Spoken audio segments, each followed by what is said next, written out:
Hello and welcome to the Fresh Air Sci-Fi Show. I'm Joe. And I'm Dave, I think. And I'm Philip, I believe. How you doing, guys? Good, thank you. Yeah, how was your I'm very tutorial? well, thank you. It was good. Got to watch how to program a robot. Oh, nice. Very cool. Yeah. And what about you, Philip? What have you been up to today? Not much, really. I was trying to set up a new webcam before we started, but failed miserably. So I guess this will have to do. I'm sure it's good enough. It has been so far.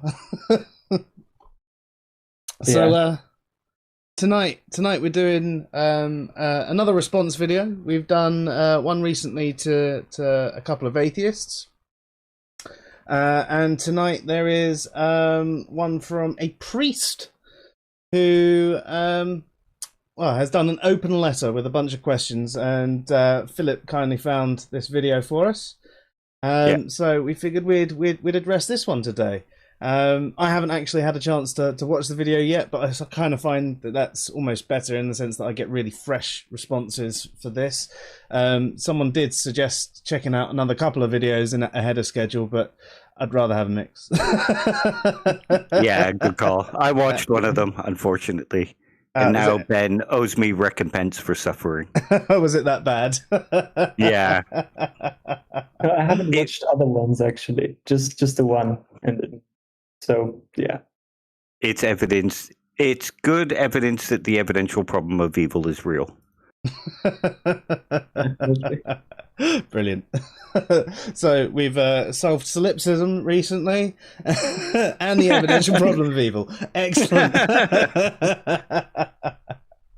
All right, well, I am going to quickly put us in Be Right Back and get everything ready and share my screen to you guys, and we can all watch the video together. So folks out there, we will be right back. Right, we're back. Sorry about that. It was me. I broke it. I couldn't find the video. I thought I'd put it in the notes to YouTube, so I went onto YouTube and it wasn't there, and then I had to scroll around finding it. But super organized me. So yes, this is the video that we're going to be responding to tonight. Dave, if you can keep your eye on the chat for any comments that come in there. And here we go. So this is called An Open Letter to Atheists from a Priest. I've never heard of this guy before, but he's called Breaking the Habit and is in robes, so I assume he's got a good sense of humor. I hope. Anyone who can make the odd pun is a winner in my book, anyway. But here we go, guys. You ready? Yes. Yep. Awesome. And let's do this.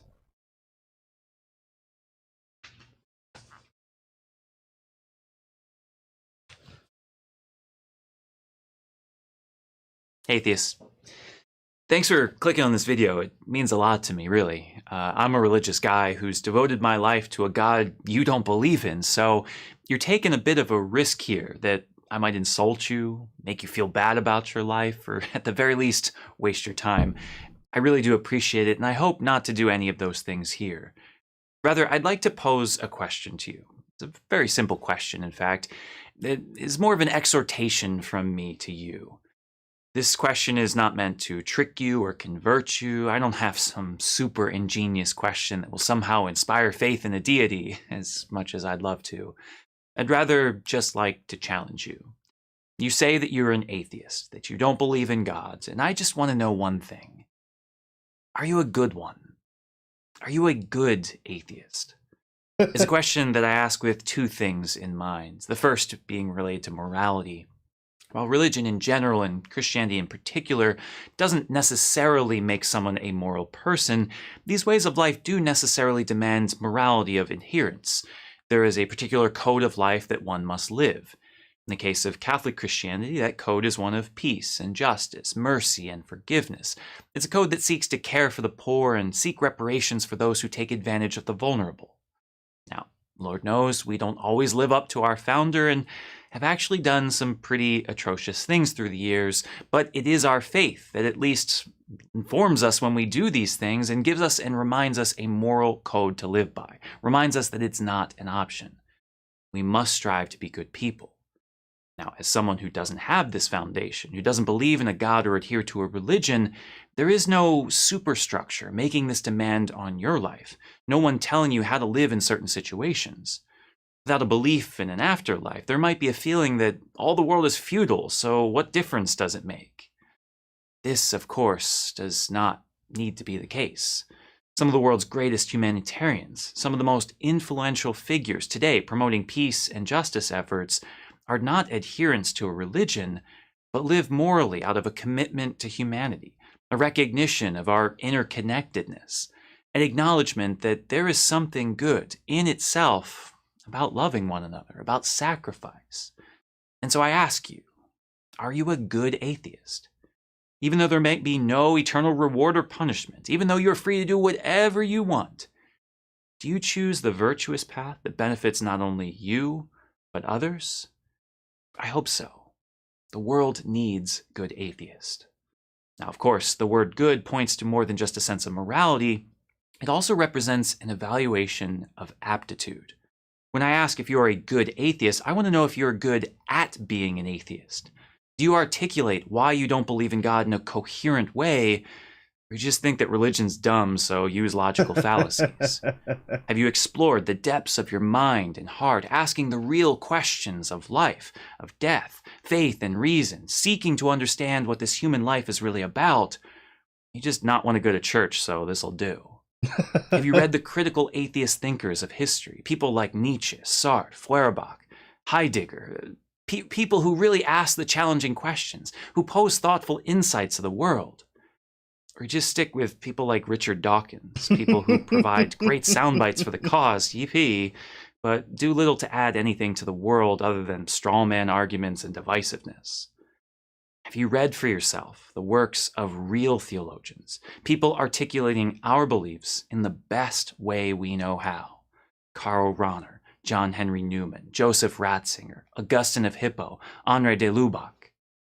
Or do you stick with the simplicity of evangelical pastors from some rural anti-intellectual church? I ask all of this not to be accusatory, at least not overly accusatory, but to simply challenge you to go deeper in your thought. Simply declaring yourself an atheist and going about your life isn't enough, just as saying you're a Christian and never reading the Bible wouldn't be enough. Ask more questions. Read more perspectives. Be able to articulate your understanding of the world with logic and reasoning that will actually add something to the world. Because here's the thing. People of faith need you to be good atheists. We do. As a Christian, I don't want you to be a bad atheist with an unexplored mind just regurgitating fallacies. I want you to ask questions that we've never thought to answer. I want you to be so smart that it challenges us to be smarter.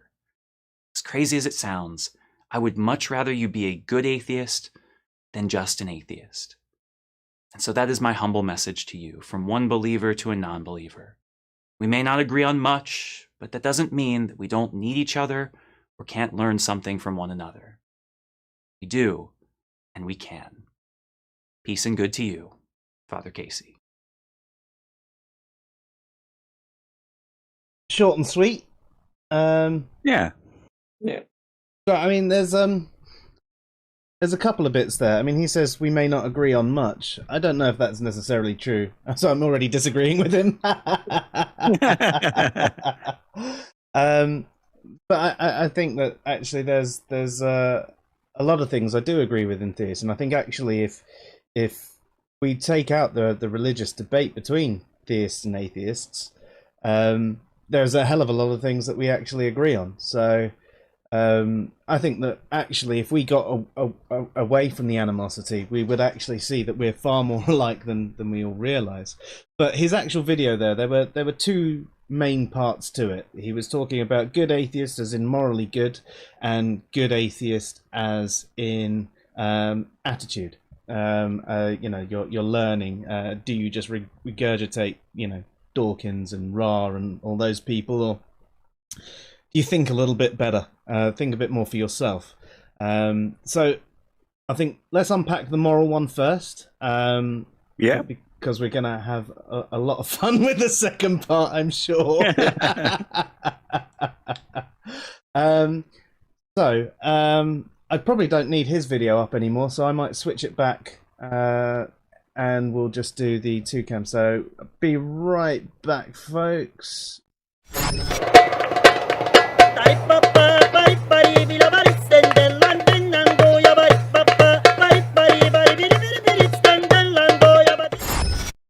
And we're back in the room.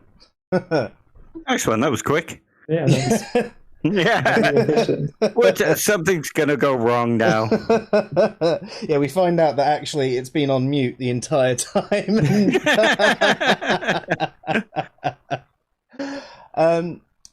So yeah, I mean, that was interesting. It was nice to hear that again, that sort of thing. That's one of the reasons that I liked a couple of the videos I've watched of Trinity Radio as well.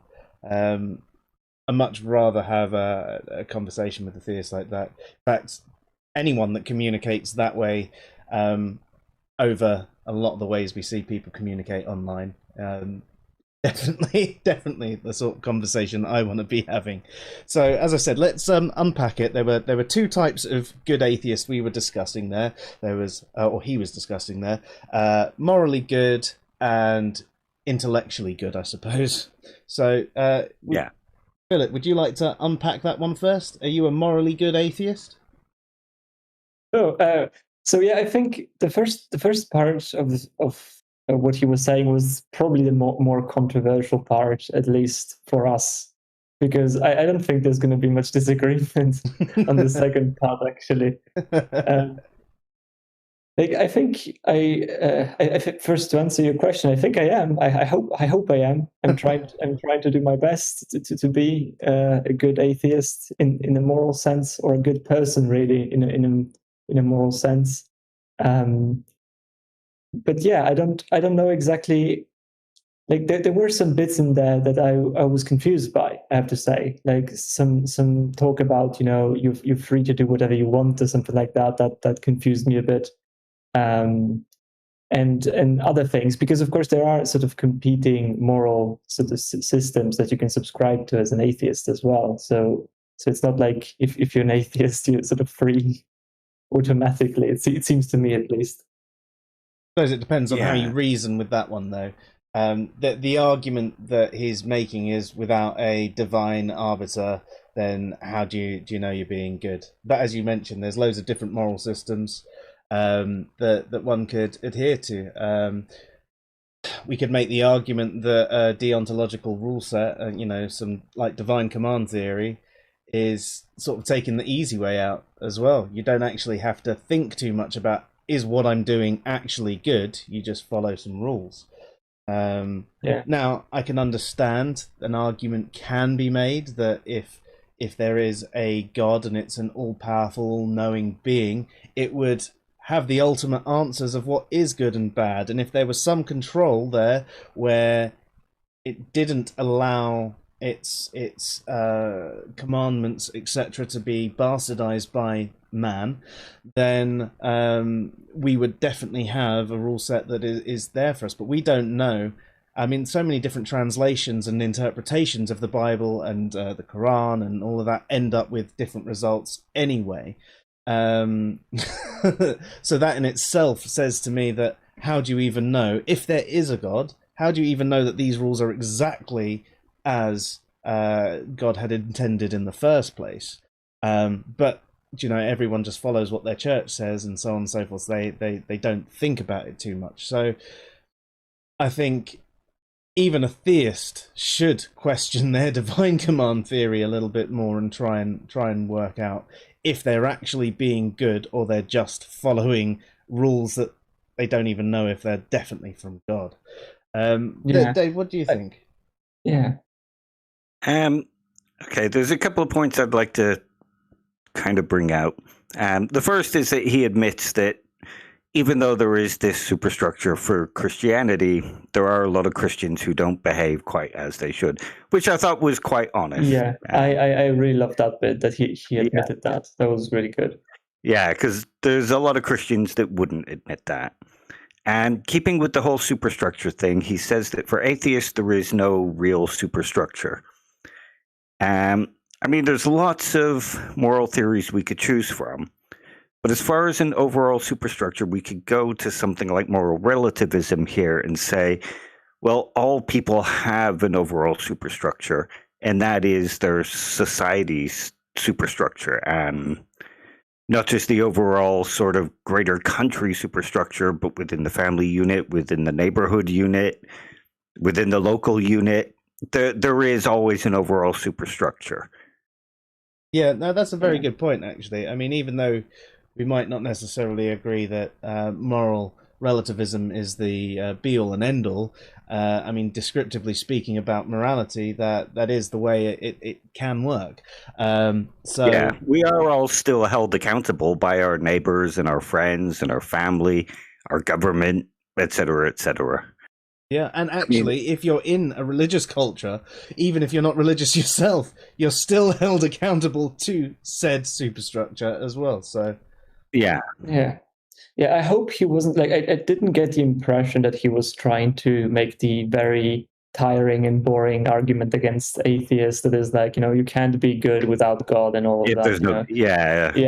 That's. I mean, that's like. I hope he wasn't trying to. I didn't make get that point. from him, to be fair. I didn't get that either. Right? Like, I think an uncharitable reading could get into that, but I hope he wasn't trying to articulate that. I didn't get the sense, and I also didn't get the sense necessarily that he's talking about sort of enforcement from God or something about that. That believing in God forces you to believe in some sort of that there are considerations about that relationship directly that he was talking about. I think he was more talking about, okay, I'm a Christian and this sort of belief system comes with this package sort of moral considerations. Yeah. And so I subscribe to that. And so I'm wondering, what you subscribe to or something like that, because you don't have this package. I think the best way to put it probably would be, you don't have the same package because maybe you can have another package. I don't think that it's sort of exclusive to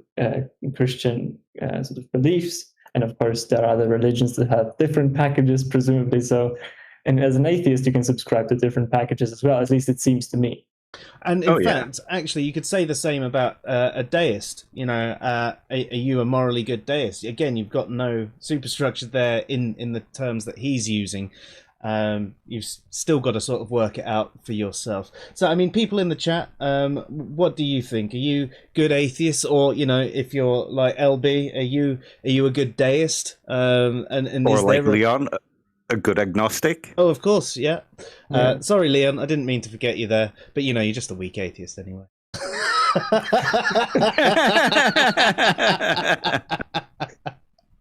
Join us. Luke is apparently the best atheist.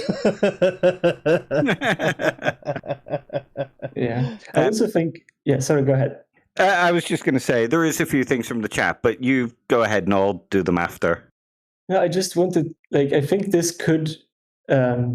maybe it's not directly responding to him, but it's sort of related, I think there is this question about whether or not the Eudipher dilemma, essentially, right? Whether or not God is the source of morality, or if sort of morality is independent of God. And I think, different answers to that problem is going to give you a different outlook at sort of what you can access as an atheist as well. Because, of course, if you believe that, whatever God commands is moral, then I can see why Christians would say, if you don't believe in God, and you don't have this direct link, how would you get to that? Because you don't even believe in that, the source of that which is moral, I suppose. But I very heavily lean towards the idea that, it's not arbitrary in the sense that God, whatever God decides is moral. And I think many Christians as well do. In fact, I think I saw a video from Richard Swinburne, I believe, today, where he was talking about the moral argument for God, and he was saying that it's not a very good argument for God, because sort of he believes that moral truths are necessary in the sense that killing a small small child or something, or whatever Hitler did was like bad in all possible worlds. And so it is a necessary truth, and it's independent of God. So there are many theists that believe that as well, and I think once you can see that, then theoretically there's nothing that prevents you from accessing this sort of knowledge. Yeah, there might be an epistemic barrier to actual certain knowledge of it, but we can sort of work out what is good based on suffering or the greater good of society, virtue, things like that. Yeah, you could argue that God is sort of an epistemic shortcut because he would know about these things, and so by sort of talking to him, you know directly what is going on. But yeah, I'm an atheist, so I don't believe that is even going on. So no. Yeah, and there's nothing in principle, at least, that should prevent you from being able to access these things. No, definitely not. And we have developed in such a way that we have this sort of evolutionary instinct as to what is good when we're in a social group. So that sort of helps us form these epistemic positions. Yeah. Yeah, I think I think Luke would definitely agree with you on that one as well. Yeah. I mean, you could say that good is this sort of transcendental thing. But even most Christians, if you were to say, well, if God commanded rape, would it be good? And they'll answer with something like, well, he couldn't because it's not part of his nature, and good is part of his nature. But then you're still kind of arguing that there is this other thing. To God. Yeah. So even then, there, like Philip says, there is this thing that we can access where even if God didn't exist, these things would still be good. It's just finding them. I suppose it's you could say the same thing, like we were talking about logic the other day. It didn't exactly create it. We sort of discovered these rules, and we used our language to create that part of it, but it was sort of there anyway. Same sort of thing. That's a good question. What logic is? It's a giant discussion on its own. Realism or anti-realism? Yeah, I mean, you can have a realism versus anti-realism debate on pretty much anything. Anything, yeah. According to who? There's the math. According to... I guess we have an answer as to what you trying to... I was expecting a punch of the webcam and Philip to just storm off going, no more, no more! I mean, on that one, folks, if you didn't get that joke, you'll just have to join our Discord channel next time an invite comes up, because that was hilarious now, but it was awful at the time. Painful at the time, yeah. Don't remind me.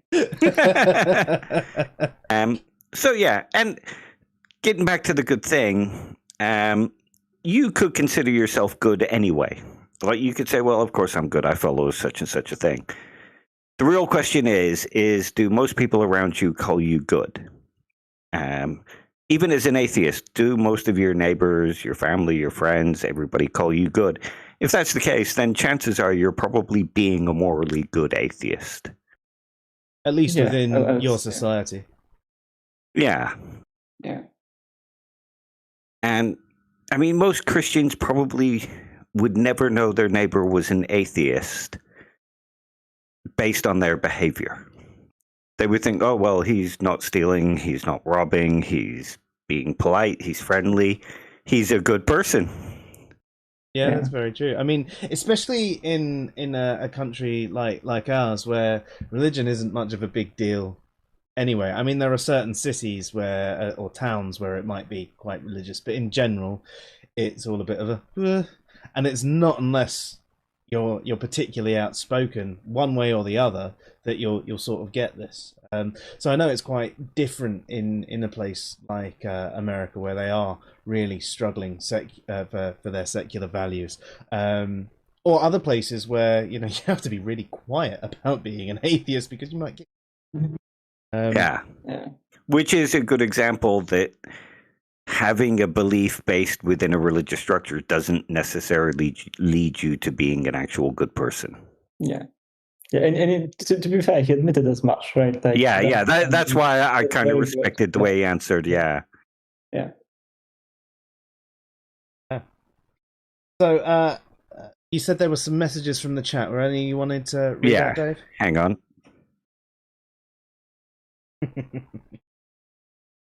Okay, get it up. Sorry, my phone's not.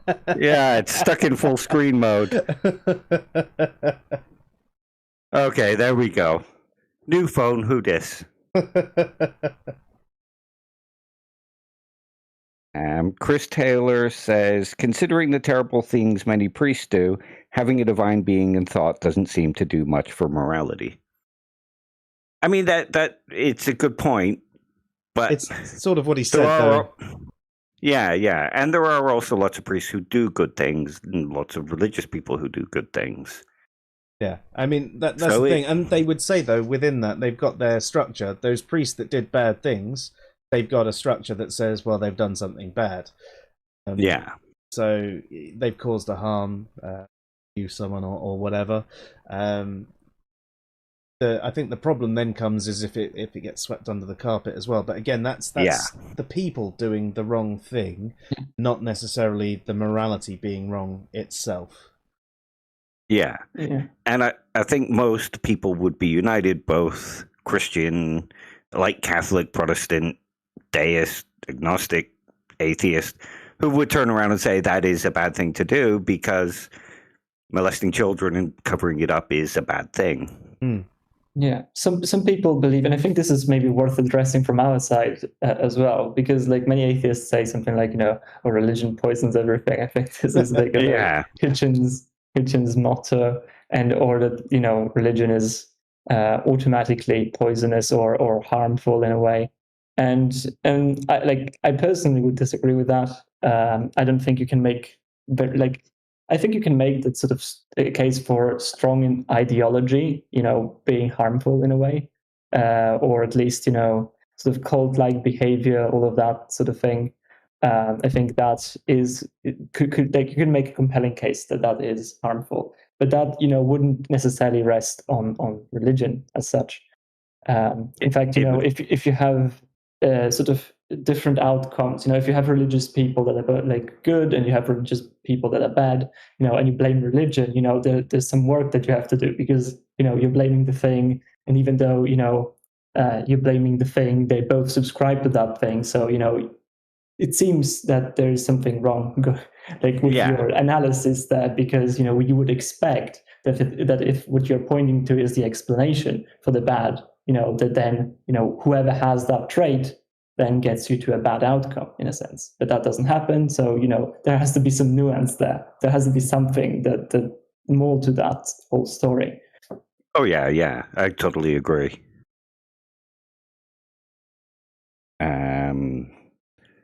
Bearded Heretic Luke says he didn't watch the video, so play it again. Sam. No.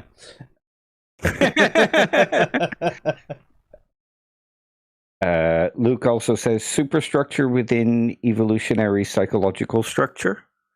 I mean, that's something sort of like what I you mentioned were saying earlier. Yeah. And I think that can be the case. Most societies have a certain level of goodness, and most people have an inherent certain level of goodness. You're brought up with it from when you're younger, hopefully. And unless you've suffered some kind of serious trauma, most people turn out okay. It's just the way it is. Yeah, and I think, if you ask, sorry, I was just going to say, if you ask, yeah, that's it. If you ask somebody directions in the street, 99% of the people will give you the proper directions. Unless it's Dave. Well, I've got the skinhead, you know. That automatically makes me bad.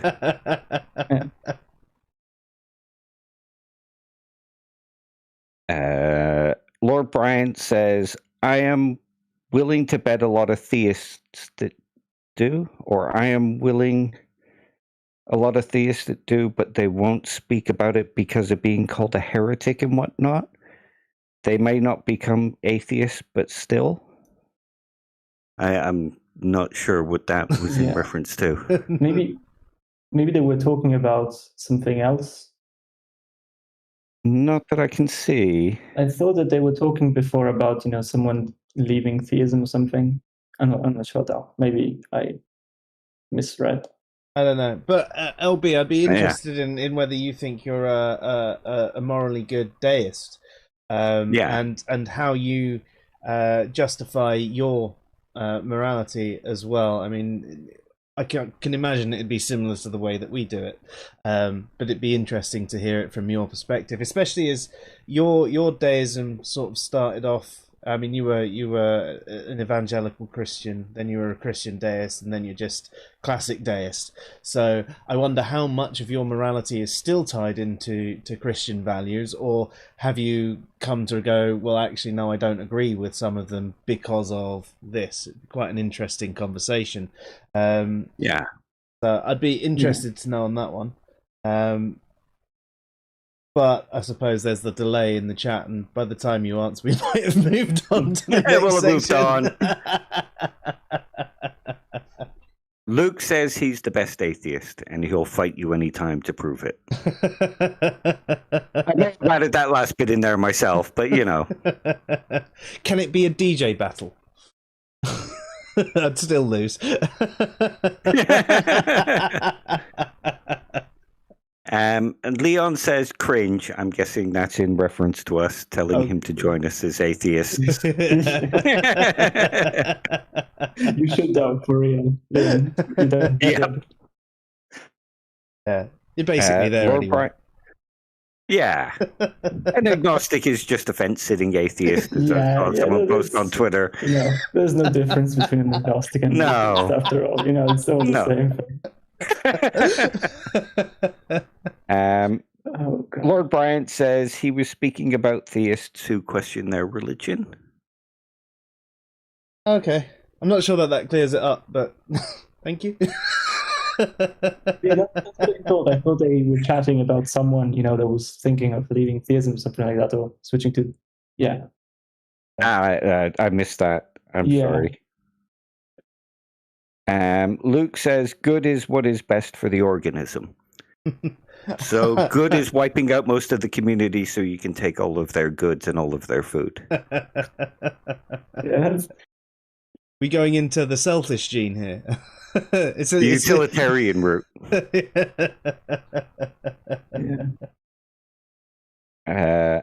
There's a good social explanation for the Catholic Church.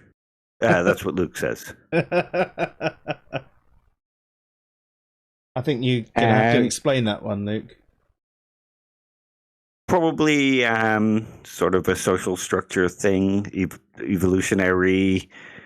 It's good for organizing. Like if you think about in the past when we didn't have police forces and didn't have ways to enforce laws in quite the same way, something like a religion would be a good way of controlling the masses and keeping crime down. Yeah. Yeah, I think he was talking specifically about priests. Probably. Yeah, I get the sense that I know where. Yeah. And Luke also says, to be fair, Philip has called him the atheist messiah. And he's not the Messiah. Even if he is he's a very naughty boy.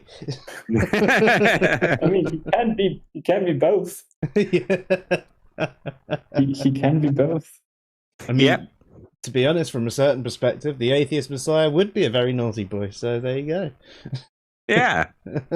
He'd be a moral nihilist. And Luke, correct me. Sorry, go ahead. He just said the Catholic Church, not the Catholic Church. I'm not sure. Yeah. Yeah, we know what he was talking about there. He was talking about. I think, yeah. Yeah. We don't need to address that on stream there. What were you going to say, Luke? Philip? Sorry, I interrupted you there. That, another thing that I wanted to point out, I think that religion has contributed, apart from the idea that it is useful because it sort of controls some aspects of social life, and can direct it in a more moral way. But I think certain religions have contributed significantly in terms of moral innovation, as well as Christianity. Oh, yeah. Like with Jesus at the time, I think some of his teachings were quite innovative, for the time period and the and the overall sort of scenario. So there definitely was something there. That's what I wanted to say as well. Oh yeah, definitely. And if you think of things like universities, it was sort of like the church that created them and gave people educations originally. Yeah. I hate this thing that a lot of atheists do where they say religion has never done any good. Yeah. Because it's blatantly false. Yeah, although like you might question, was it because of their religious sort of mind frame that they did those things? That could be a good question, I believe. If it is sort of what is the driving force behind those decisions, and what is the driving force behind the bad decisions as well? Because that is, I think, a much more interesting analysis than just the person subscribes to this creed and therefore this creed is sort of the culprit, or the one to be not blamed, but I guess praised for whatever good or bad thing happened. I suppose how much, with the things like the universities and stuff like that, how much of that was a motivation by money? If they could be seen to be giving certain donations and setting up schools and using a portion of their donations, did it encourage more donations, which then gave the church more power? And also, if they can control the education and they can sort of add in some additional theology to the students and therefore try and ensure more people maintain their belief and have stronger beliefs. I mean, that's a really pessimistic way of looking at it, but it's always a possibility that could be the motivation as well.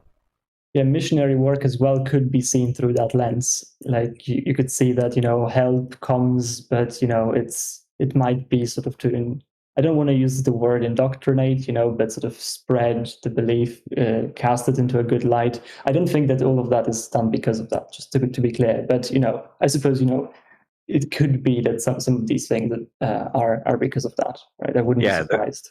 There will be that element to it. But most large groups who want to gain followers all suffer from that to some degree. Yeah, I wouldn't say it's just the church that did that. I mean, it's it really. Yeah. Think of in-group psychology. It just drives that kind of thing to happen. Mm-hmm. Sorry, Philip, I cut you off. On a bit of a tangent, I just wanted to when I was saying before with sort of this analysis of creeds, because I see a lot of people online sometimes just go by death count, and go sort of, oh, this creed, this many dead people, this creed, this many dead people, therefore this is bad or like worse than this other one. And I don't think that I never found that compelling, because to me, even if you take something like Nazism sort of or deep racism, and even if that just kills 50 people, and then you have some creed that, I don't know, makes you believe something that is wrong, and that kills, I don't know, 200,000 people. I still would say that Nazism is worse than that other thing, even though that other thing caused more deaths, and that is just because of the relationship between what you believe or the belief itself and whatever then the consequences are. If something just happens to create circumstances which then cause something bad to happen, it's not the same as saying, oh, this person shouldn't exist or something. That you should kill them because of who they are or something. That is morally atrocious compared to the other one, I think, still, even if it produces less deaths. Yeah. I mean, if you think of something like Heaven's Gate or, oh God, the one in Ghana, the I can't remember who it was now. Jim something. The guy who got everybody to drink the Kool-Aid anyway. They have a lower death count than most other cults, but I'd say that they were worse than most other cults. Yeah, definitely. That's fair. So, I mean, Philip, just to bring it back to the original point, you said that you think that you're a moral atheist yourself. How is there a particular moral theory you ascribe to, or anything?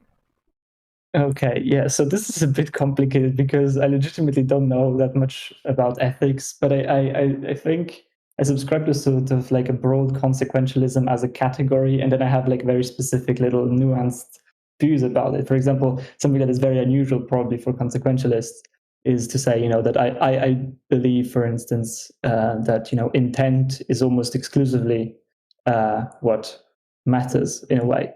Not always, but for the most part, because it holds the predictive value in terms of what will happen next. And this sort of helps with certain problems in utilitarianism, for example, where you have certain actions, that are just as bad even though they weren't intentional. And I don't think that makes sense. I guess you could make a point about my views on determinism as well, and try to figure out how this is supposed to work together. Because intent is something that sort of rests on this assumption of free will, and I don't, as I sort of pointed out, I don't really believe in that. So I'm still trying to figure stuff out, but like intuitively at least, I do think that intent is sort of the most important metric, and it sort of breaks down to ultimately breaks down, in my view, on sort of broadly speaking, well-being of people. So even if I like to talk about intent, it is always justified through the lens of okay, if this person has this intent, what consequences on well-being, on broader well-being, is it going to have? So I see it still as a consequentialist sort of framework, because I still talk about consequences. Just I don't focus on the direct consequences, I suppose. I focus on what intent sort of would predict in terms of consequences. Yeah, that makes sense. It makes a lot of sense. Yeah, I'd agree. I mean, it's the problem with the purely consequentialist moral theory. It doesn't really take these things into account. And I'd be with you there. I think that you need to take things like intent into it. But I also wanted to ask you both, because I have answered the question. Do you believe that you are good atheists in this sense? And what are your views on sort of? I'll let Joe go first. I try to be. I try really hard. I fail sometimes. I hope I fail less than I used to. And I think that I try and think virtuously, but virtue ethics is really hard. So I probably end up going down a similar sort of consequentialist path as you, and take into the things as account. It's not pure consequentialism. It is to do with well-being, but I mean, you might have read my articles on morality and the purpose of morality and things like that. I sort of try and draw everything back to flourishing, which includes things like well-being, building collaborative and cohesive societies, and people being part of flourishing as well. So I try and think in those terms, and do my actions, do my thoughts, do my intents all seem to be furthering this goal? And I hope so most of the time. I'm the sort of person that even tries to, in my local co-op, I take the basket back to the very front when I'm done with it, sort of thing, just so that the next customer does it in there. And I didn't even realize I was doing it at first. It was just a habit from I did the trolley things to start with, I always did that. I always took the trolley back, and I always used to get really annoyed when I saw people leaving their trolleys. So if I was taking my trolley back and I saw that loose trolley, I'd grab that one too and put that back. And then that's just sort of transferred to taking my basket back as well. So I try really hard. The little things, I think, generally, the little things can make almost a bigger impact sometimes as well. The small kindnesses you do for other people might just improve their day a little bit. You do something nice for someone, it might put a little smile on their face. They might do something nice for someone else. At least I hope that's how we get that ripple effect of behaviors. But that is a lot of hope. It doesn't necessarily go that way, and I don't see them for the rest of the day. All I've got is my tiny interaction with them. As long as you're making that positive impact, I think that's what counts mostly. I mean, a lot of ones add up to 1 million. That's true. You know, you might only be doing one thing here, one thing there, but they all add up, as far as I'm concerned, anyway. Yeah, you might want to avoid the subtract sort of. Yeah, the subtraction. That's kind of important as well. Yeah, just because you helped an old lady across the road, when you steal her handbag and run away, that sort of detracts from it. It's not. Yeah. Yeah. What about you then, Dave? I try to be. I think most people do, but I try to be. Other people call me a good person, so I'm going to say for the most part I probably am. When it comes to moral theory, that's kind of a complicated question. I'm sort of like you both, where I think intent matters, the consequences matter. I also think that we have certain duties to each other. Just as members of a social structure, as members of a society, as members of a family. And part of whether an action counts as good is whether we're fulfilling those duties as well. I think suffering counts, the creation of happiness, virtue.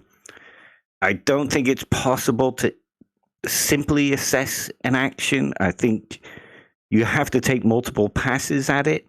So you might make a promise to your child to take them to the cinema.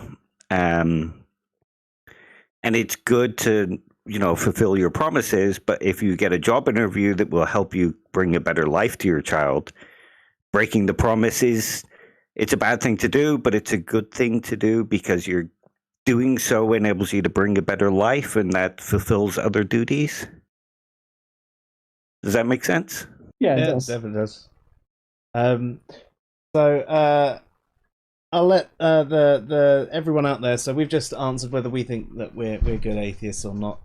So anyone out there, if you want to say if you're a good atheist or not, and if there's a particular moral theory that you ascribe to, or if it's a combination of things, please let us know in the chat, and we'll happily read it out. Or even if you happen to be some form of secular theist or deist or anything like that, where you don't have that, or as we said before, if you're an agnostic, or agnostic, or an apatheist, or any sort of non-theist, anything where you don't have a religion to lean on for your morality, are you a good person, and how do you rationalize your goodness? Yeah. As long as you're not a moral nihilist, then you can just go. Yeah. But Leon, don't worry, I won't require you to answer that question because I know you don't like ethics. Actually, you've been very quiet today, the quietest. Is it because we're discussing ethics? We're going to move on in a second. So, and then he's clearly a liar, right? He's saying that agnostics are intellectually superior to atheists. So that's obviously a lie. So that shows a moral failing. Yeah, deep moral failing there, Leon. So I mean, come on, do better. Do better. Our subscriber count just went down by 1. Yeah, just like to say welcome, Steen. Good to have you here. Hey, Steen. So the second question that he asked us was, are you a good atheist? But this time not speaking about morally good. It was more, are you intellectually good? Or are you the standard internet atheist that just eats up the catchphrases from folks like Richard Dawkins, Aaron Ra, Matt Dillon? Don't really ever think about what you're saying and just argument ad meme and all of that. Yeah, I think there's one thing to be said. There's one thing that he said that I think could be taken a couple of ways. Do you just think religion is dumb and yell out fallacies or something like that? Scream out fallacies? And I think there's two ways that could be taken.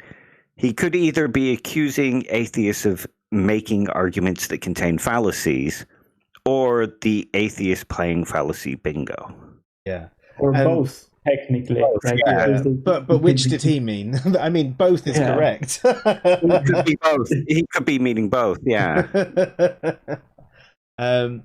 So on the fallacy bingo front, I think that is one of the worst things that the atheists do.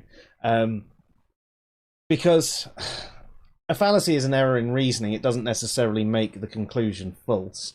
And just shouting fallacy and what fallacy it is doesn't really further the conversation. It's better to try and address it and make someone realize that there was an error in their reasoning.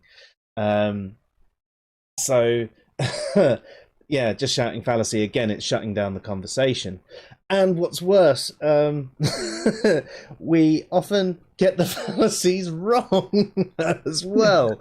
I mean, I don't know if you guys saw the one I posted earlier in our Discord channel, but I posted a link in what's it called? The Religion and Atheism discussion. One of the debate groups I'm in on Facebook. And I basically was just saying, you know, there's a lot of people who argue about the different definitions of atheism often being prescriptive with a singular definition. It's the only one, or they say it's the original one. But actually it's been defined a number of different ways over the years. Here it is from the original Atheist to the modern lack of belief definition. Which one do you prefer and why? And the response was genetic fallacy. Like, information was bad because it was coming from you.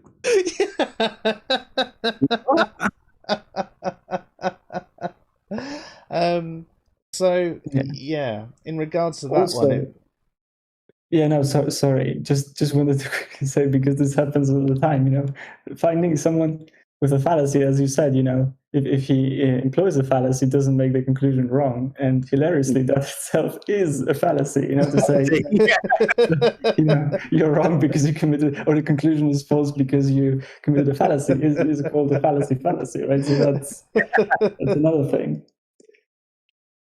I mean, a perfect example of this kind of thing is the Kalam argument, where it will be, well, it's just special pleading. Well, it's not. And they'll say, well, you're exempting God from it, so therefore it's a special pleading. Well, no, that's not quite the way special pleading works.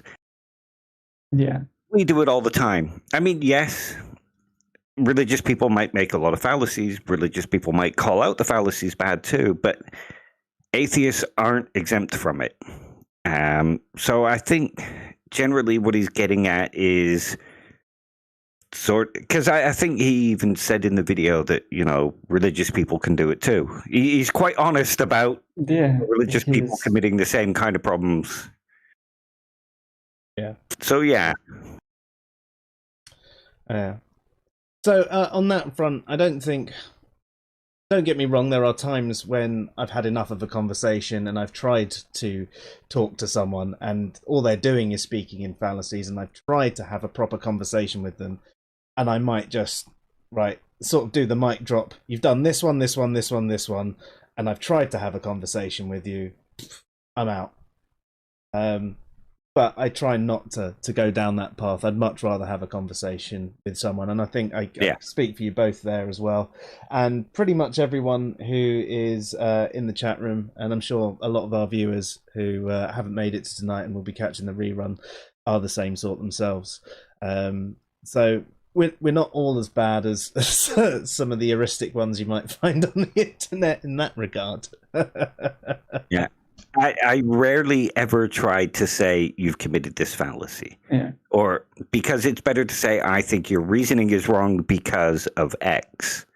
And then you can have a discussion around whether or not it is good or bad reasoning. But if you're just yelling out the fallacy and going, well, I've won the conversation, the arguments can never improve from both sides. Yeah, and if you're gonna yell out the fallacies, at least be correct. Yeah. Like if you're really committed to doing that, at least, like, I agree with you, right? It's not a very productive way to converse. At least, I suppose you can frame it in a way that sort of with a calm introduction, you can sort of, I think your reasoning is such and such that this would sort of fall into the category of what we would call this fallacy. Maybe we can discuss. You can always try to make it into a productive conversation, but of course we're not talking about that. We're talking about a very different approach to making fallacies and using fallacies in conversation. I mean, like you say, they can be good shorthand. Yeah, definitely. Yeah. As long as they're getting them right. Yeah, especially in Twitter, because you don't have that much space. You could shortcuts are useful. I genuinely use it. They exist for a reason. But it has become sort of very, very toxic, especially in atheist circles, to use them because of the reasons mentioned. Steen says, I was very surprised by the angry usage of the noun for a meat-filled intestinal lining. What?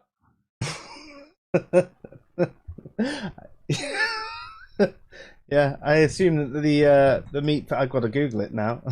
Oh, the fallacy. Luke was called a sausage. Oh, right. Yeah, I just remembered. Yeah, Luke was complaining about being called a sausage. It is surprising. Usually, you get called a fake atheist, right? You get called a sausage. That's something new. That was the unicorn one. Exciting. Yeah, it's productive. It was a generally fallacious conversation, though, wasn't it, about the whole unicorn thing? Yeah.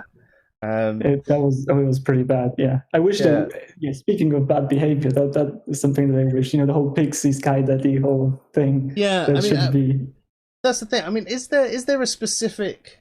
It's a false equivalence, isn't it? Basically, roughly. Yeah. I know it's not exactly, but when you're talking about something like a deity, the people who believe in them and the stories that were written about them, they believe that they're real. They were written as factual things, and people take them as being real. Whereas you're talking about unicorns, leprechauns, and things like that. They always intended to be these mythological creatures. Same with the whole Spider-Man thing. It's a comic book. It was never meant to be real.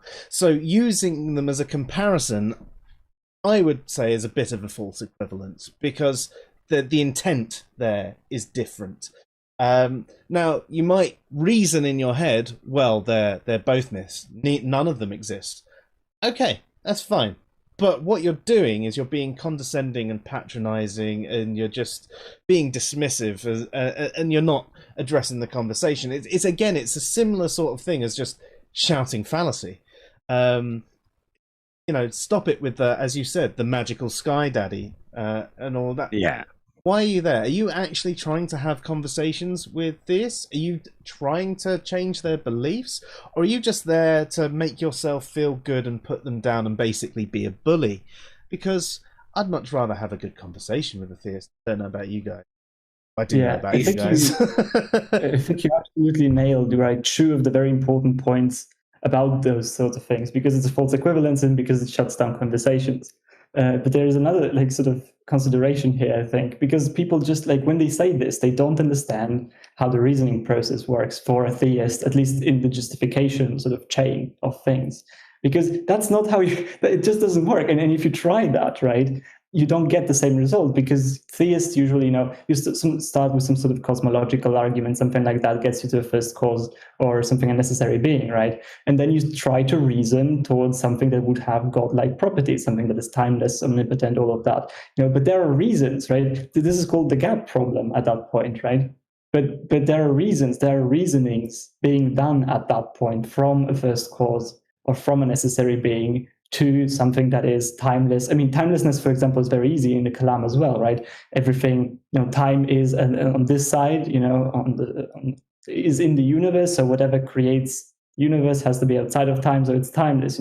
Same with matter, immaterial, right? You have these reasonings, and you might argue, how successful these arguments are at establishing these properties. But what you can't do is sort of say, oh, that's just the same as saying that there is a unicorn there, because I would challenge anyone to try to get, okay, we have a first cause. Now, please proceed and argue to a unicorn or a pixie. Yeah. Right? You can't do that. I want to see the argument for that you get to something having a horn, that the first cause must have a horn and be like a horse. You're never going to get there. No. And that is what people are missing. And as well, I mean, to be fair, not all properties, not all God properties are going to be immediately derivable from this first part, but then sort of the bridge is built, right? Then you say, okay, we would expect at some point, if you have certain properties, you can expect to see in the world, sort of the appearance of certain signs that God intervened. And then from there, you can get the rest of the properties, right? You say, oh, we would expect to see sort of a message from God. So which one is the likeliest message? And I pick this message out. And so from this message, I can derive sort of the rest of what I'm missing, what I cannot get from a philosophical discussion in the first place. But then if you have something like the flying spaghetti monster, that is not going to be ever a candidate for you, because it's made to be mockery, essentially. That's it. So nobody's going to pick that. No, it's not likely. Well, if you establish these arguments, these philosophical arguments, right, nobody's going to pick the flying spaghetti monster, because everyone knows it's supposed to be a joke. Yeah. So either way, right, not from the philosophical side and not from the sort of like the third stage or whatever, right, when you get to sort of pick a religion, you're not going to get there. You're not going to get there. So it's completely useless for you to point out sky pixie, unicorn, or whatever, right? That's I think also a very important thing. Yeah. And if you were to then change your tactic and say, well, this unicorn is timeless, this unicorn is immaterial, you have basically just described what they're describing, except you're using mocking language. Yeah, so then it would be the same thing. It's just a different set of letters that you're applying to it, right? So you're not doing any work. Yeah. And how do you know God isn't a horny horse? Could be. It's a what was the popular one a few years back? God is a invisible pink unicorn or something like that. Yeah. And even that one doesn't work. It's got contradictory properties there. If it's invisible, how can it have color? Yeah. Yeah. Well, it's got color when it's visible, but you said it's invisible. Yeah. People think that, and to be fair, some theists do. Some theists just take the Bible, and they're like, oh, this exists because the Bible says so. And from that perspective, I guess the mockery works, right? Because you could say, oh, look, I have another book or something, and it tells me that there's this other being that has all these properties. But at least from a philosophical discussion, or at least a more sort of rational theist, it doesn't work against them, because that's just pure nonsense. Yeah, and generally, if you were to mock those kind of theists that just go, well, just because the Bible says so, God is real. If you mock them, you're not going to push them into atheism. You're going to push them further into the philosophical side of theism so that they can defend their position a little better. Yeah, exactly. And that's why I think Joe made some very good points before, in terms of, there's also this element of, just if you care about conversations, you're not going to do that, because it's doing the opposite. So on that front, sorry to drive us off on a tangent, but I really hate the fallacy bingo thing, and I think that's what he was getting at. Yeah. And I do think atheists should do better in that regards. Yeah, I do think that too. And I think we also do make. We do sometimes speak in fallacies. and also some of us are so very scientistic, and I don't know if ascribing to scientism is a form of fallacy in itself. It's definitely fallacious reasoning, but I don't know if it's an official fallacy. Maybe it should be. I'm told that scientism doesn't exist from Twitter. Like breaking news, it doesn't exist, people. If the atheist community that's not a community says scientism doesn't exist, then it can't exist. Yeah, I mean, to put it in really simplistic terms, scientism is basically deifying science, basically saying it's the only method of finding truth. But there are things, and you're saying it's almost perfect. And the thing is, science can be wrong. Science is great. It's absolutely fantastic. It's possibly the best way we have at exploring the natural world. You know, I'm not putting it down, but it's not flawless, right? It still has humans interacting with it, and we're very fallible to start with. There's whole discussions in science about the problems with science and what it can find. Yeah, exactly. And it's also scientism is self-defeating. It is. It just is, because you cannot prove that science is the only way to reach truth by using science, because that's circular. So anyway, right? And I've seen someone actually, Atheist, post on Twitter as well. I wish they were to teach more philosophy in schools, because it sort of could combat scientism or something like that. Yeah. The comments on that were hilarious, right? There were people, you're typing on a phone. Who do you think made that phone? It was science, right? Or something like that, without completely, missing the distinction between the point and science, which are two completely different things. They thought that he was mocking science or something like that, and that's just sort of part of the problem. Yeah, absolutely. Steen asks, scientistic?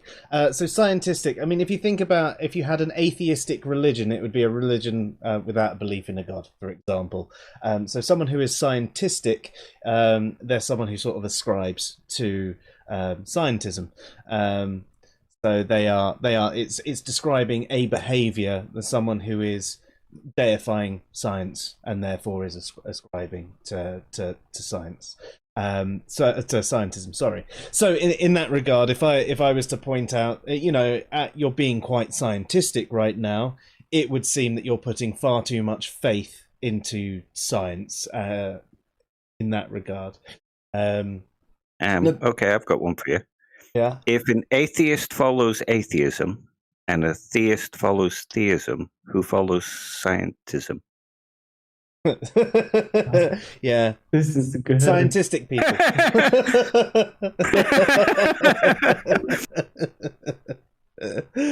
Yeah, scientists. Scientists. Let's just push it further back, because we don't want to blame the scientists. Atheists? You know me, I just like to fuck up the conversation a little. Yeah. To be honest, that was going on in my head before you even asked the question as well. It was one of those moments. I was like, oh, please don't say it. You know I'm going to say it if it can be said.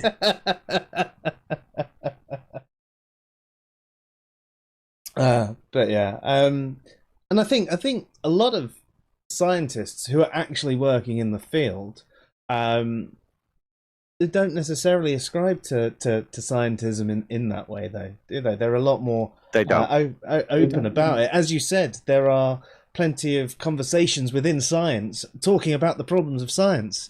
So it just seems to be a lot of the, especially internet atheists, that do seem to deify science. But maybe that is partly because they have left a sort of fundamentalist religion, and they don't have that thing to look to anymore, and suddenly science becomes that thing, but they'll say it wasn't. Yeah. And I don't think there's necessarily a problem with thinking that science is the greatest thing since sliced bread, right? I think it's great. Like, science is legitimately one of the best things that ever happened probably to the human race. What came first, science or sliced bread? Because you can't make an Engineering without science or something, you know. Engineering came first. That goes back to what Opie was saying the other day, though. You know, there is this talk within the philosophy of science about, you know, how all creatures are technically doing science. I was talking about my position is when science was formalized, you know, we might have had the behaviors that led to science first, but when it was formalized, that's when I see it being actual science. But there is the argument that it's the behaviors, the investigation, the trying and stuff like that. That is model making. Yeah. So, yeah, from that perspective, all creatures are doing science. I would say a lot of creatures can demonstrate scientific behaviors. Yeah. But Sorry. Just the problem bottom line would be for me, even like you can think that science is the greatest thing. Just please don't think that it's the only way you can know things or believe things or justifiably hold belief in things, because that's not true. And that is the problem of scientism to me. Like you can be completely the biggest fan of science as far as I'm concerned, as long as you're aware of these things. Yeah, and I think it's good to be. I mean, it is what has driven us to where we are with so many things. It's absolutely fantastic. But just be aware, it's not flawless. Manny if you're says, using science to figure out which films you enjoy, you're doing it wrong. Although saying that, when you do learn a bit of science, it can spoil films for you. So maybe it's not always a good thing. Not if you're dumb like me. I'm sure you get pissed off when they misquote philosophers and stuff like that. Actually, don't. It's kind of Really? weird. I appreciate it when they get it right, but you know, I can enjoy a film for what it is. I like dumb films. Yeah, fair. Yeah. I mean, there are. Sorry, go for it, Phil. No. Go ahead, sorry. I was just going to say, there are some films which are entertaining enough that I can overlook the bad science. But sometimes it just really irritates me, but generally it's not a good enough film to overlook it. Luke, have yourself a good one. We'll see you later, dude. See you later, Luke. Yeah, bye. Bye, Luke. Manny says, I had many atheists say that the flying spaghetti monster is just as plausible as God, or that they're basically the same. That's crazy. That's the conversation that's been going on now for, I don't know, 2 days. It's bloody hell. Yeah, it's not. Yeah. And then Luke brings up a good one. I know he's gone, but I'm going to address it now anyway. That they say they don't believe anything, and that is a ridiculous one. There's 2 ways that this is done. One where they claim to have no beliefs and only know things, and the other where they say that they don't believe in God. They only lack belief in God, but they think God is imaginary. So I'll address that one quickly first. If you think God is imaginary, you're saying it has no objective reality and therefore doesn't exist. So if you think God is imaginary, you believe it does not exist. Because what is a belief? Something you accept as true or think most likely, etc., etc. We've said this a number of times. And just to annoy them a little more, if you believe the burden of proof is on the claimant, by saying that God is imaginary, you're making a claim that God is imaginary, and you have a burden of proof to show that he's imaginary. Just to wind them up a little, you know. But you're not wrong either. No. Some do not even accept that they believe in anything, right? That is even worse. So much. That's worse. Yeah, because they like. Yeah, I've had one today actually that said to me, that he doesn't believe in anything because that's not apparently. I don't even know how would you say that you think something is true. I suppose you would say I think that something is true. Yeah. But it's a bit like I don't know. I just find it completely unnecessary. I suppose it's fine if you want to avoid that word for some reason. I don't know why you would, but if you want to, you're free to do so. I can understand that it's a bit of a dirty word to some atheists because of the association with religion, and they see religion in a certain way, but a belief is simply something you accept as true, as we said. Yeah. So, and I find it really funny when some fellow atheists say, I don't believe evolution's true, I accept the evidence for evolution. And you're like, oh, really? Yeah, or that they know that evolution is true or something like that. Yeah. And if I but at least I wish they would accept, that if I use belief or believe in, then I mean, just accept something as true or I suppose think it most likely, as Joe said. You don't have to default to this religious sort of connotation. Question from Steen. Do you, as in all of us, consider ourselves scientists? I don't know. Nope.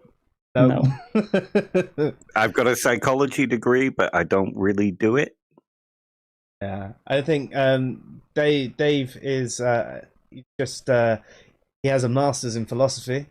I'm a programmer. So could you say I'm a computer scientist? I wouldn't say it, but you could say that if you wanted to. It makes me sound better than I am. And as for Philip, with his enthusiastic nature about philosophy, you'd be surprised at what his degree's in. I have a degree in design, so specifically in industrial design and multimedia product and visual design. But I think Steen knows that, actually, because he has seen my final thesis, as far as I'm aware. Nice. Yeah. So there you go. None of us are scientists. we all like philosophy, and he's qualified to talk about it. I wouldn't go that far. I'm just teasing. If you're not qualified with a master's degree, then I would be. It's fake. I printed it out from the internet. I see. That makes just like Godless Engineer's degree that he holds up in a bunch of his streams. Yeah. Oh, hey Hussein, nice to have you here. He says, do you think people will believe science if science didn't make phone, TV, cars, and all of the things like technology? Yeah. Yeah, because people believed in like medical science long before we had this kind of technology. Yeah, there's different types of science. It was our methods of discovery. And there's the process, and it's been refined over the years. So yes, I do think I think that you could be right that it has a bigger impact because we're all so interconnected now, and I think there might be a lot more science denial in, say, cultures where they'd never come across some of the science. I'm sure you've heard the phrase that really advanced technology would seem like magic to a primitive culture. And I think that could be the sort of thing, so that people might go, oh, it's magic, rather than it actually being science. And you might have certain people who didn't know any information about the shape of the earth, so that's why you get flat earthers and things like that. So you do still get science denial, even though we've got all of these things. You have people denying science using their phone to chat on the internet. And what did science give us? Well, these things that they're using right now. Yeah. I think people also make this mistake that there's a battle going on between theology or religion and science, and therefore they have to pick one side or the other, when it's really not the case. There might be religious people that deny science, but religion in general isn't a denial of science. No, and I think you find that a lot of religious people actually try and find the blend, because they realize that these things are objectively true, or at least the most likely explanations for things, and they want to try and get it in line with their religion. And there are, for example, with evolution, for example, if you look in the Bible, they'll talk about how God calls forth, this is in Genesis, the life. He doesn't specify what life, but he specifies, life comes forth, and plants do this, and not specific ones. So that leaves it open to the fact that he's just saying, come forth and then do your thing. So they will do that. And there's sites like, is it biologos.org? It's I a don't know. Christian-run site that talks about evolution and things like that as well. So I don't think there is as big a battle between science and religion as we make out on the internet that there is. No. There is another site that talks about evolution from a Christian perspective. It's called Answers in Genesis, I believe. Or something. You can't really manage to square that, right? They do a lot of science. So, yeah. Science. I mean, you have creation science, which is definitely genuinely a proper science. Yeah. Yeah. I'm sorry. Lowering No, the you're tone not. of the conversation. No, I'm not. I mean, to be fair, I started it, so. See, there are some people in religious communities that can be worth mocking. But it's not because they're religious. It's because they say stupid things. Yeah, and I mean, but like the funny thing is, even the people who believe in creationism, like, are doing their very best to square it with science, right? They'll try their best. At least, so some just say, "Oh, Genesis is true," and that's it, But there are some creationists that will legitimately try to do their best and then go in and study and do all they can to sort of try and square these things, because pretty much everyone recognizes the value of science, I believe. Oh yeah. I mean, you have theistic evolution. It's it's a whole frame, yeah. Yeah. Leon says, if your degree is fake, how did you manage to get all of those people to stage your graduation ceremony? I'm just really good with Microsoft Paint.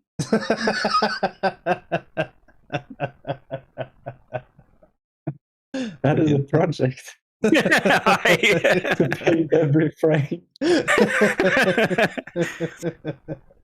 Manny says, I always wanted to be do an better animator. science than creationists. Some of them. Yeah. So the other part that he was talking about was following certain people, was like the Ra's and the Dawkins and the Dillahunties and all of that. And I think that is, I mean, don't get me wrong, like Dawkins, The Selfish Gene, absolutely fantastic book, like really good. There's credit where it's due. Ra does fantastic work in taxonomy. Phylogeny as well. Phylogeny, yeah. Whenever I hear that, I get that and phenomenology confused all the time. They're the same word in the head. He is kind of doing phenomenology. Kind of. In a roundabout way. Yeah. So, I mean, they do have qualities that are good, but they should definitely stay in those areas. I think when they step out, when Ra gets into philosophical conversations, it's absolutely awful. And then you see Dawkins say so many stupid things online, about history and philosophy and even gender. Yeah. And you're just like, oh my god, have you not stayed up to date with even like things like biology? Yeah. It is. I mean, I'll be honest here. It is about the only part in that video that slightly disappointed me in how dismissive he was of the contributions of somebody like Dawkins. Yes, he is used for sound bites for atheism. Yes, he doesn't contribute a lot in that sense, although a lot of atheists online do lap him up.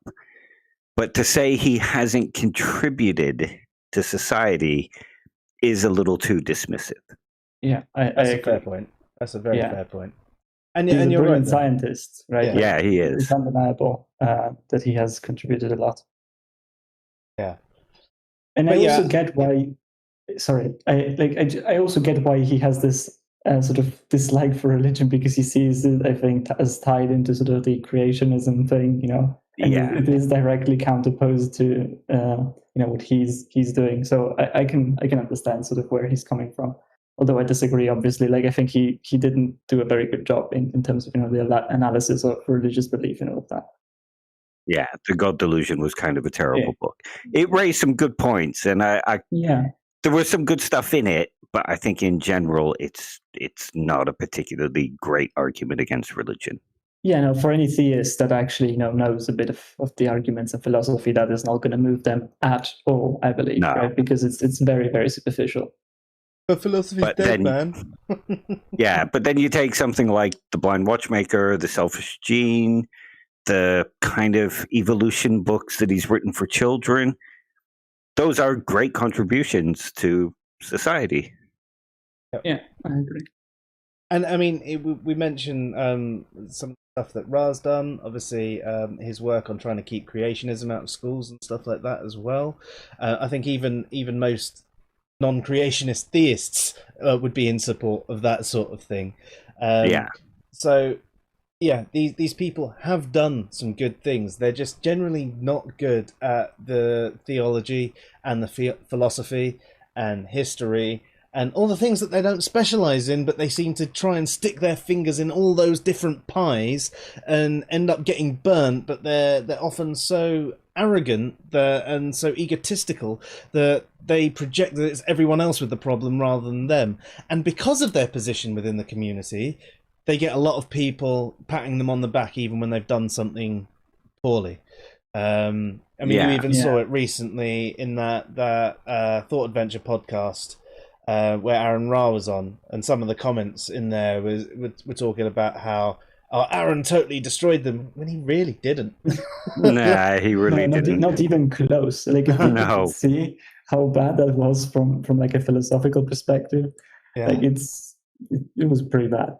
Yeah, it was like him trying to run a 100-meter sprint with a Zimmer frame.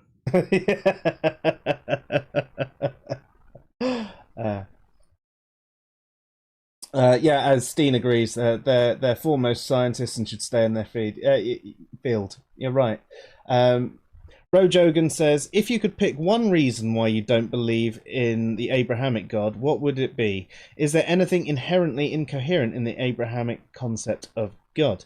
Well, it's funny that you say that, because if I had to only pick one, it would be that it seems it's kind of logically incoherent as a square circle. But the thing is, reasons to not believe in a deity, as we've discussed a number of times, it's more than just one argument. There's lots of ones that pile into it. I don't think you can be justified in just having one reason, especially if that reason is no evidence. Yeah. What about you guys? I mean, if you could pick one argument for against the Abrahamic deity, which one would you pick? I'm gonna guess. I think I would say divine hiddenness for me. Oh, I was close. Yeah, I mean, there are really like two main sort of answers to this in terms of really arguments. But I think divine hiddenness is almost seems almost stronger, which is to say something, given that the problem of evil is no slouch. Yeah. Argument. Yeah, I thought you were going to say the evidential problem of evil. Yeah, that is pretty strong. It's a strong one, yeah. Yeah. Well, what about you, Dave? The fact that the Bible is mostly a book of poetry and seems to be an attempt to explain the world from a particular place in a particular time, and doesn't do a particularly good job when you compare it to what naturalism teaches. Oh, look at him with a really good answer. Phillips was better. No, it really wasn't. I think, like, specifically for the Abrahamic God, I think that answer is pretty solid. So, what about you, Rojogan? What about you? What's your number one? Carrying on. Answers in reason. Yeah. Hussein says, do you think we can imagine something that does not exist? I see imaginary as just a mean of mixing things that we already have a concept about them. Do you agree? No, I think we can imagine things that don't exist. I mean, you can imagine dragons, three-headed dragons, dragons with horses' heads. I mean, do you think these things exist? Hang on, but there's a big but there. Is that Hussein mentions building imaginary things from things we already know, and a dragon is an extension of something like a lizard. Yeah. So it isn't cut whole cloth. It's sort of like Hume's argument that we can't imagine a brand new color. Yeah, that's true. Yeah. We do draw on experience. I'd agree with that. And it also depends on how you define existent, right? Because in a sense, your thoughts exist as well. So you could say that the dragon exists in some sense. So the question, if you look at it broader, it would be, if you can. I would say objective reality, though. I'd say the existence. In that sense, I would definitely agree with you. Yeah. So I also wanted to quickly just respond to Cafe, which says that divine hiddenness isn't necessarily an argument against God, which I'm confused by, because at least the classic divine hiddenness argument from Schellenberg literally states as a conclusion, therefore God doesn't exist. So it seems weird to me. I suppose some of the supporting premises you could say are not necessarily against God in a way. I don't know. If you could clarify that would be helpful for me. Yep. Just to go back to the point about the imagination, if this is in relation to something like, say, the God of classical theism or the God of Abraham or what have you, there's a lot of people who say that it's a completely new inception of what God is, in that it's very different to the conceptions that came before it, where these gods had human attributes. But in essence, you could say that something like the God of classical theism is still based on things we see around us, like creators, father figures, judges, rule makers. It's sort of like a conception of all those things. And then as the concept evolved, new philosophy was invented to come up with new attributes. Yeah, and I mean, if you think about it, there is often a lot of societies are quite patriarchal anyway. But you think about Odin and Zeus and all of those, and the God of Abraham seems to be like the leveled up version, really. So so even in that regard. As you say, it's an extension of what we've already thought of. Can you imagine something completely unimagined before? I don't know. I don't know if you actually can. I think with colour, obviously, you can't. But could you actually think of a character that... I don't know. Everything does seem to have... you look at some of the best fantasy. It's all built on an extension of reality. It's an interesting one. It's one I want to think on a little bit more and see if I can actually imagine something that is completely different to anything that's ever been imagined before. And if I can, I'm going to do a stream on it.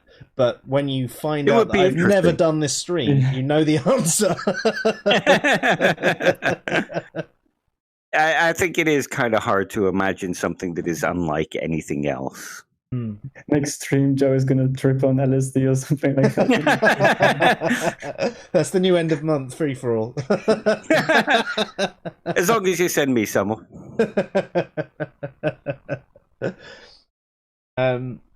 Just checking for any more questions. Cafe hasn't come back to clarify further. Have we watched the Aaron Ra answering the questions from the video of the priest? No, Manny, we haven't. No. I kind of avoid his stuff in general. When it comes to this kind of stuff, I do. Yeah. I find it quite disappointing, generally quite arrogant and shouty, and just not the sort of thing I even enjoy watching. He tends to be quite condescending and patronizing to people, and quite often misses the point. as well. And I imagine he just, with a lot of it, would just turn things around and goes, "No, it was you. No, it's you guys talking in fallacies. No, it's you guys that are, you know." But that's my imagination. Yeah, I take it you've seen it. Am I sort of right in my estimation of that, Manny?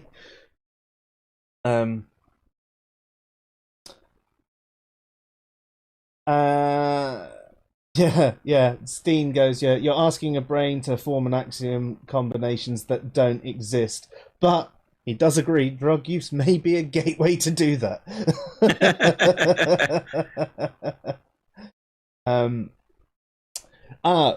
Rojogan has come back on his one. He says, I don't believe in Abrahamic God because when I read the scriptures, I just feel that an all-knowing God wouldn't say those things we find in the text of the Abrahamic religions.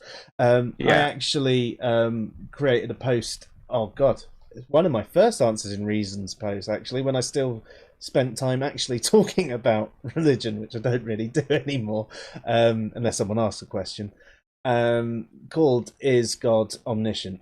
And it sort of went through this. You're looking through the scriptures, and the way it is written, it is written as if he doesn't know things, and he's disappointed in things, and you're just like, but how? You're all knowing, you and you're all powerful. This is all your design. Why are you disappointed in these things? So yeah. I agree with a lot of what has been said as well before, right? Like I think, like intuitively at least, it seems like these concepts have been built from other sort of religious traditions. Like maybe not directly, but at least the idea of having some creator or something. And I do think that there is a case to be made for example, you know, it being sort of a substitute for things that you don't really know about, because it is helpful to have answers, even if you, like, in the face of uncertainty. It gives you sort of a frame of mind to think things through. I do believe that could be a good explanation. And then, of course, you know, there was a lot of philosophy built on top, and you know, it's fair to treat the philosophy separate from that, because it, like, you know, I like to think even in arguments, right? Even if you had sort of an argument built with just flipping a coin and selecting random words or with a single die, for example, right? You're just picking random words and you're assembling an argument. You know, you could say that it's not a very rational way to build an argument, but if the argument is valid and you know, the premises make some sort of sense, you still have to accept right? it. Yeah, you still have, yeah, and if it sounds especially, right? So, and if you don't want to accept it, you still have to critique it. You know, it's a bit useless to point at the origin and say, oh, it was just randomly generated, because yeah, that might be true, right? But now what, right? Now you have an argument, you can make sense of it, and so you have to deal with it in some way or another. So yeah. One way we could put it is people used to find answers in Genesis, and now they find them in Reason.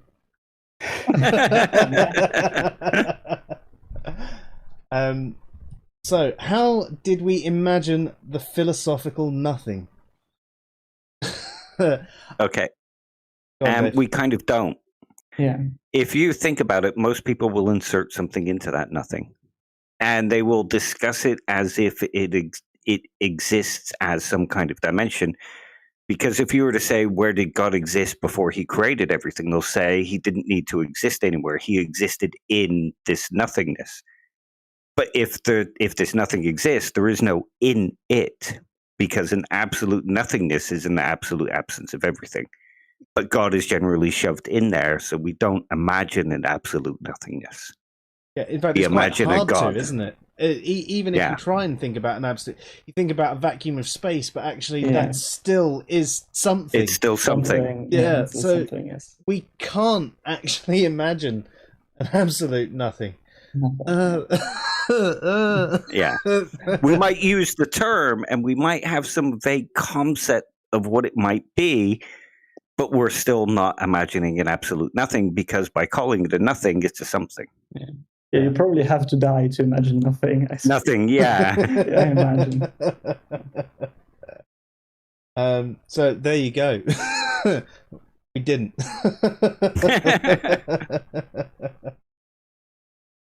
Or infinite, or infinity. Sorry. I suppose that's easier in a way, because it's just continuous. We can think of numbers, we can count to 10, and we can go, oh look, there's more that come on than that. We go, oh, there's more. Oh, there's... So even though if we actually could hold infinity in our minds, we'd probably explode, we can still imagine this concept. But it's a bit different. You can abstract to it, right? You can build sort of a layer of abstraction on top of it to help you. But I think it's still difficult to conceive of it. I think it's actually impossible to conceive of it. To imagine an actual infinite. And again, if you think about religion, like a lot of religious people, they can't imagine an actual infinite either, because they'll say, well, you can't have an actual infinite past. Yeah. So we find it hard to imagine these things. Yeah, we definitely do, yeah. Oh, good questions just come in. Rojogan says, how do you guys see the impact of AI when it comes to philosophy? Now, I've wanted to do a stream on AI for a while, and I've got a friend from work who he thinks about that, like AI and stuff a lot, and I really want to get him on at some point to do a stream with us. That would be great. Yeah. But yes, so the impact of AI when it comes to philosophy. So what are you talking about there? Like the moral implications of an artificial intelligence? Is it a real intelligence? Is it deserving of personhood? Can it contribute to philosophy because it's the perfect logic machine? Yeah, definitely. But also to science, you know. Yeah. Well, science is philosophy anyway. I'd love to do a stream just on this, to be honest. I really would. Yeah. Because you could discuss stuff like connectionism as well in terms of neural networks, and is that similar to a mind? Yeah. There's a lot there. Yeah. I find it especially interesting to think about, you know, what the role of a human being would be then, and what impact it would have if you can have sort of this perfect brain that can analyze that data, right? That takes away from you the ability to explore, right? You just say, you know, I want to know the answers to this, and it figures it out in a way. You know, that's very interesting, you know, to me at least. Yeah. I'm actually really looking forward to the part of my computer science degree that deals with AI.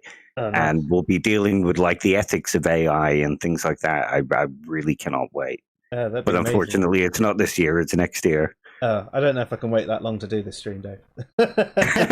Oh, no, we can do it before then, because I'd just love to discuss it. Yeah, and then we can reference it afterwards and see how right we were. Yeah. So, Rojogan, that's a short answer, because we are coming towards the end of our time tonight. But we would love to cover that in a future stream. And if you've got any thoughts on that, we'd love it if you could share them with us as well. Hussein goes, before you were born, do you say we experienced nothing? There was no experience really before we were born. So it's not that we experienced nothing, it's just there was no experience. There was no us, Yeah. Unless you're a panpsychist. Or you could argue that you existed in a different arrangement of atoms, but those if you're atoms a weren't. panpsychist that actually has an experience. Yeah. Go speak to Philip Goff about that one, though. Or Emerson Green. Or Emerson, yeah. So on that one, so we've answered first of all the question of, are we morally good atheists? And we all said we think so, we hope so, we try to be, and we gave our justifications and moral theories we ascribe to. And then, are we intellectually good atheists?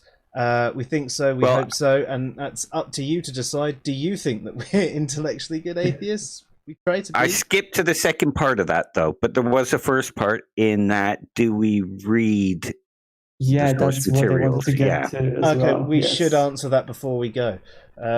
Yeah, because that's quite an interesting question. Yeah. I would say that I haven't read much theological stuff in my adult life. I used to, especially when I was exploring religions, and I was generally reading up on different religions. I do sometimes read papers from religious people, but not so much, because I suppose I'm more decided on it than I was. But I do like listening and talking to philosophical theists, because they're great. They're really knowledgeable and they really challenge me. And you know, sometimes I'm left going, and it gives me something more to look into, and that's when I might, look at papers for and against this particular argument and try and fathom it all myself and filter it through all my brain. I tend to look more into different aspects when I can of philosophy that interests me. Usually Dave says something on stream and I spend the next couple of weeks going, I need to get my head around this. If I can do it, you can do it. But yeah, what about you, Philip? So yeah, I don't read a lot of theology per se because, like, really, I don't really care. I have to be honest here, right? If I'm not believing in God, I don't see really the point of it. But I do read philosophical theism stuff, right? I'm really into philosophy of religion in general. In that sense, right? I have books of Faces books on the 5 proofs, and I read papers from Theists and Rasmussen and Proust and all of these people. So yeah, I do engage with that literature a lot, actually more than atheistic literature at the moment. So yeah, that is what I'm doing. Yeah, it's better to read the view that challenges you than the view. Yeah. I like to leave the other ones like sort of for later. Yeah. And it's nice to read the ones that challenge you and see what kind of objections you come up with. Yeah, and then go to the more professional philosophers and see how your views conform, and how they can shape your own. And it feels like a right win when you're like, haha, this one said what I said. It sort of does, yeah. And I'm kind of like Philip in that I don't really read a lot of theology. Yeah, I'm sorry. I'm not really concerned about what a specific religion thinks God might think, because I'm not convinced an actual God does exist. So,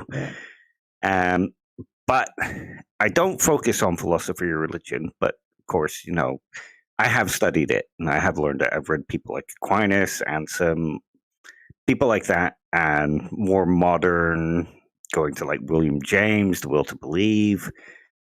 I've read Swinburne and Plantinga and all that kind of stuff.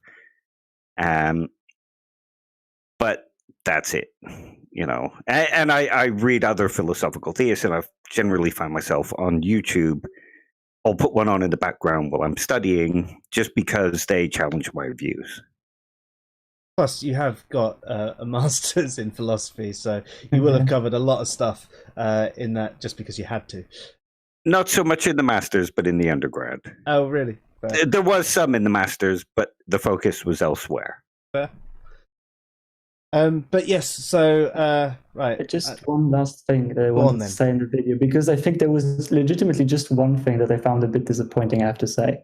At some point he says, I wish, because I would prefer for you to be a good atheist.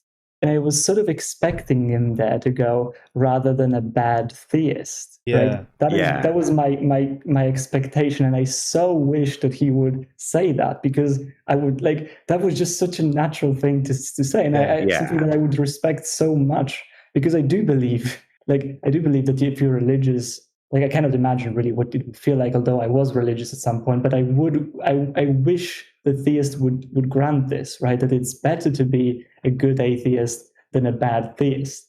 And so I was expecting sort of that thing to happen, and it was, I have to say, that disappointed me, because he just goes, I wish for you to be a good atheist rather than just an atheist or something like that, which was I agree. That little thing. I was actually going to say that myself, but I completely forgot. So well done for remembering that. Yeah, it's the same. I think we'd agree that we'd much rather have a conversation with a good theist. Yeah. Than a bad atheist. Yeah, and we do say that. Yeah, I was half of our streams are dedicated to that. Pretty much. Yeah. Even as atheists ourselves, we would generally, most of our good conversations, especially on the internet, come from having conversations with good theists. Yeah, I absolutely agree. And as much as I say atheists should be epistemically informed and things like that, and they should worry about their epistemic justifications. There is nothing wrong with just being an atheist. Yeah, I agree. Yeah, that is important, I think, to point out as well. But the attitude is really what I care about more than if you really know philosophy and stuff like that. Yeah, as long as you're a good person, regardless of atheism, theism, agnosticism, anything like that. So there's nothing wrong with just being an atheist. Yeah. Focus on being a good person. Yeah, and you can be a good atheist without knowing philosophy as well. So I would still say that you would be a good atheist in that. Yeah. In that sense. Yeah. So, were there any other bits that we missed, or is that all of them now? That's about all I can remember. Yeah. Okay. Except I just want to say, when he walks out, I half expected it to be a comedy skit. Just because he had the full robes and he was brushing them down, and he had the digital watch on, and the background kind of looked like a green screen, and I don't know. And then he sits down and he starts talking nice, and he's like, okay. But it sort of looks like, the atheists who go for the comedy and the comedy videos. It sort of starts like one of them, and that's kind of what I was expecting when he sat down like that. But that's about it. I thought it was a funny observation. Yeah. Intrigued Feline says, did we do a stream on Aaron's failure? No, I think there's been enough streams that have been done on that. Yeah. I saw a couple of good ones, and obviously there's Steve's one, which is quite a lengthy one. But there's no reason for us to do that one.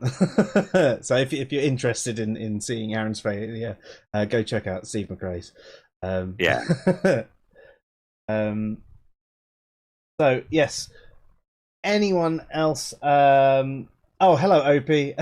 And yes, Luke, we're still live, but we're just finishing. Everyone's jumping in right at the end.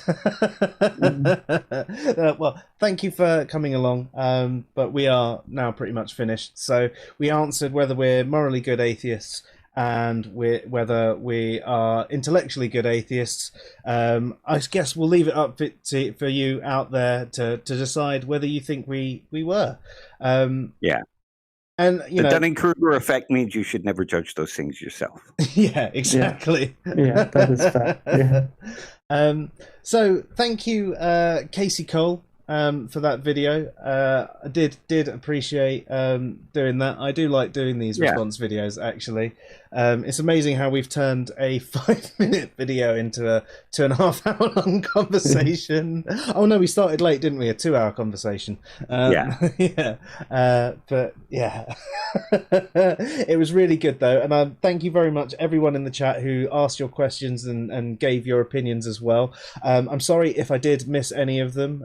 Sometimes the chat goes by too quickly for me to keep up with, especially when trying to have a conversation at the same time.